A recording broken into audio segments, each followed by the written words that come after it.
आप सबको नमस्कार। आज तारीख है 25 सितंबर 2023 और हम सब आज के करंट अफेयर्स देखेंगे।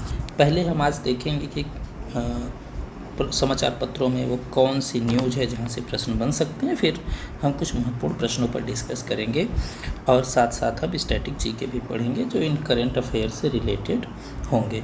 तो एक महत्वपूर्ण मुद्दा, एक देश एक चुनाव का चल रहा है कि भारत में 3 स्तर पर चुनाव होते हैं, केंद्र के स्तर पर, राज्यों के स्तर पर और स्थानीय निकायों के चुनाव।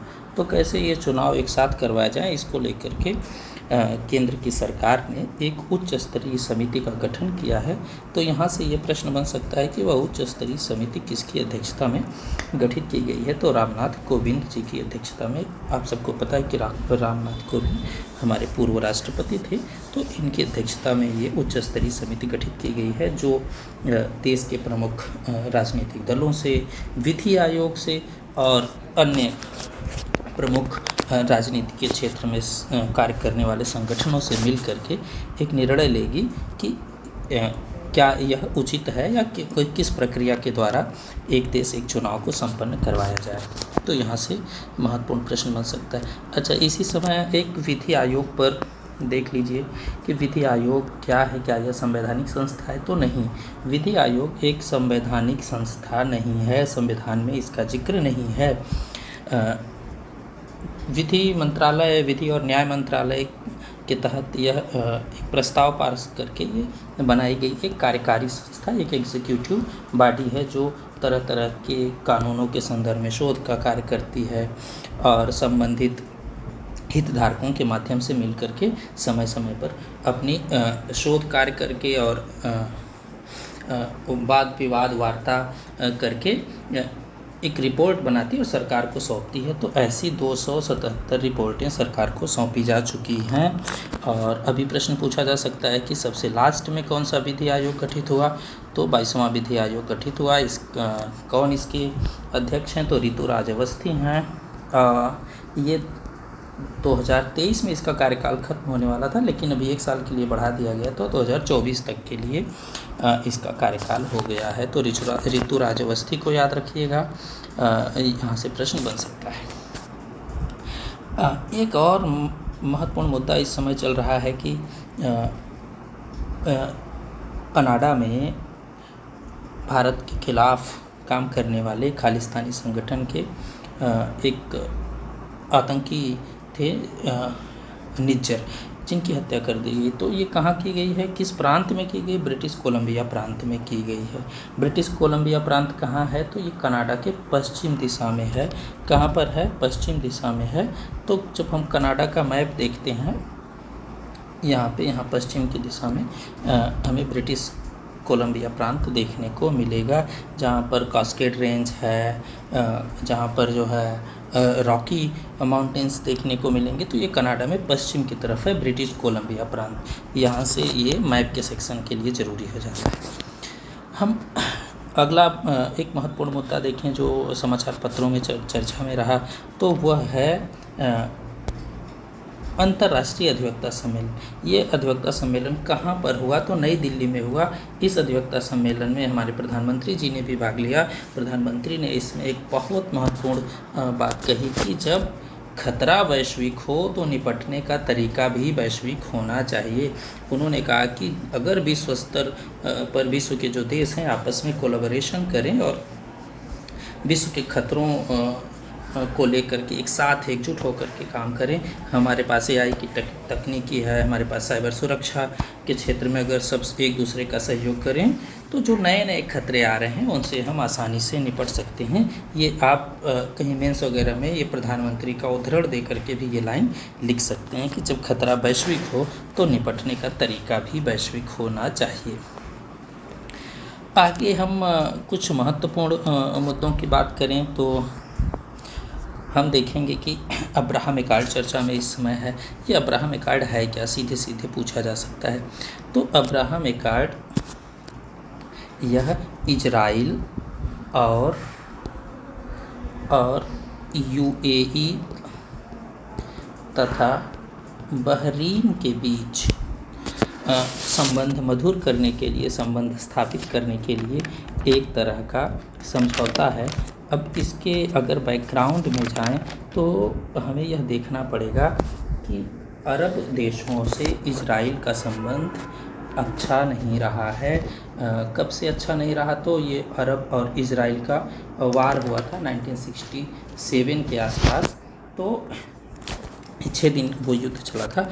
इसमें बहुत सारे अरब के देश मिल करके फ़लस्तीन की तरफ से युद्ध किए थे, जिसमें मिस्र भी था। तो ये सब हार गए थे। तो वहाँ से इसकी शुरुआत होती है। हम अगर मैप में देखें तो ये मैप हम देख सकते हैं। यहाँ पर है यूएई, यहाँ पर है बहरीन और यहाँ पर है ये ग्रीन कलर में इजराइल। इनके बीच आपस में संबंध ठीक ठाक करने के लिए अमेरिका एक प्रयास कर रहा है, जिसे अब्राहम एकॉर्ड या अब्राहम समझौते के नाम से जाना जाता है। तो ये अरब देशों में चूँकि सऊदी अरब और यूएई उभरते हुए बहुत तेज़ी से विकास करते हुए देश हैं, तो अब यहाँ पर अमेरिका चाहता है कि एक नया समीकरण बने जिसमें इस पूरे क्षेत्र में चूँकि चीन की भी दखल बढ़ती जा रही है, तो यहाँ पर लगातार अमेरिका का प्रभाव बना रहा है। इसलिए वह चाहता है कि इन देशों में आपस में एक तालमेल समझौता हो। अगला हम देखें कौन कौन सा हमारा महत्वपूर्ण मुद्दा है, तो हम आगे देख सकते हैं 5 आइज़ की बात की जा रही है। क्या है ये 5 आइज़? यहाँ जब आइज़ की बात की जाएगी तो ये EYES, अभी कनाडा में जो आतंकी निज्जर हैं उनकी हत्या की गई, उनकी मृत्यु हुई, जिस पर भारत पर हत्या का आरोप लगा। तो इसके संदर्भ में कहा गया कि ये जो 5 आइज़ यानी 5 देशों की एजेंसियां हैं, गुप्तचर एजेंसियां हैं, इनके आपस में भी तालमेल करके एक निष्कर्ष पर पहुंचने की बात की गई कि ये जांच करेंगे इसका। तो इसमें कनाडा की गुप्तचर एजेंसी, USA की और ब्रिटेन की, ऑस्ट्रेलिया और न्यूजीलैंड की गुप्तचर एजेंसी शामिल हैं। हम अगर मैप पे देखना चाहें तो इसे देख सकते हैं कहाँ कहाँ की गुप्तचर एजेंसी शामिल हैं। कनाडा की, यहाँ पर है ब्रिटेन की, यहाँ पर है USA की, ये है ऑस्ट्रेलिया, ये है न्यूजीलैंड। तो ये 5 देशों की गुप्तचर एजेंसी मिल करके जिस संगठन के नाम से जानी जाती हैं, इन्हें कहा जाता है 5 आइज़। इस समय एशियन गेम्स चल रहे हैं, तो अगला हमारा महत्वपूर्ण मुद्दा होगा एशियाई गेम का। एशियाई गेम से प्रश्न बन सकते हैं वनडे परीक्षाओं के लिए। तो यहाँ से जो प्रश्न बन सकता है वनडे परीक्षाओं के लिए, पहला तो ये कि कहाँ पर आयोजित किए गए। तो यहाँ पर ये मैप में अगर हम देखें तो ये देखो पैसिफिक प्रशांत महासागर के, पश्चिमी प्रशांत महासागर के तट पर एक प्रांत है इसका, झेजियांग प्रांत। उसके ग्वांगजाऊ शहर में यह आयोजित किया गया है 19वां एशियन गेम। एशियन गेम के इतिहास की बात करें तो पहला एशियन गेम, बहुत बार प्रश्न पूछा गया है कि पहला एशियन गेम कहाँ आयोजित किया गया, तो वह नई दिल्ली भारत में आयोजित किया गया था। कब आयोजित किया गया था? 1951 में आयोजित किया गया था। ये जो एशियन गेम हो रहा है यह बहुत ही चर्चा में है। यहाँ पर पर्यावरण के अनुकूल अभी इसका उद्घाटन समारोह हुआ, तो जो यहाँ पर क्रैकर्स जलाए गए, पटाखे जलाए गए, तो बहुत ही पर्यावरण अनुकूल थे, वो प्रदूषण नहीं था। इस एशियाई गेम में चीन ने अपनी तकनीकी की झलक बहुत ज़्यादा दिखाई।